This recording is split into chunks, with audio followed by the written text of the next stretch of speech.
Salut, c'est Mode Auteur et aujourd'hui on va voir Cédric Fortier, auteur de bande dessinée, illustrateur et enseignant.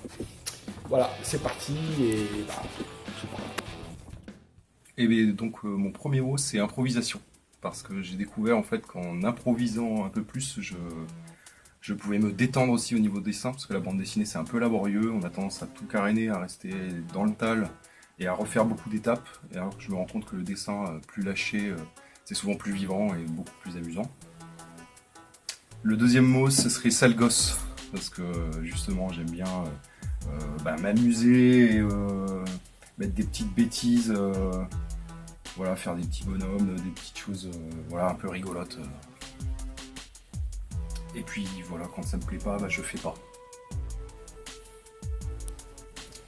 Le troisième mot, ce serait enthousiasme, parce que c'est vrai que j'ai tendance à justement être assez joyeux et voilà, ce qu'on peut me proposer, en fait, je vais plutôt éviter de juger, de prendre les choses comme elles viennent et de m'amuser, de travailler en équipe aussi, enfin voilà, de dire oui un peu à ce qui vient. Et le quatrième mot, ce serait ludique. Parce qu'encore une fois, je reviens sur le côté sale gosse aussi, c'est que voilà, si je ne m'amuse pas, c'est pas possible en fait. Je sais que je vais m'éteindre, m'asphyxier, donc du coup j'ai besoin vraiment de m'amuser.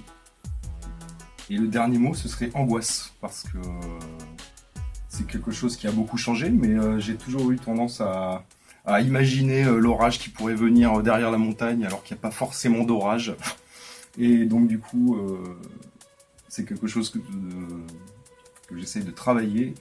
Et c'est le mot angoisse aussi correspond aussi à quelque chose. J'ai un amour de l'horreur, des choses un peu angoissantes, et donc du coup, ce qui s'est vu aussi dans mes premiers albums, dans ce que j'essaye de travailler, en fait, il y a des choses assez violentes, assez monstrueuses, et donc voilà.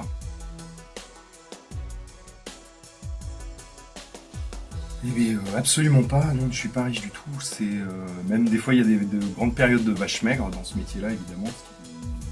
D'ailleurs, nous pousse à faire plein d'autres choses différentes, notamment pour ma part, je donne aussi des cours, des ateliers avec des enfants, ce qui est vraiment très très riche pour le coup. En expérience, j'ai la chance aussi de faire du théâtre d'impro, ce qui est très riche, et d'être plutôt bien entouré. Donc je dirais que ce serait plutôt dans ce sens-là que je me sens riche.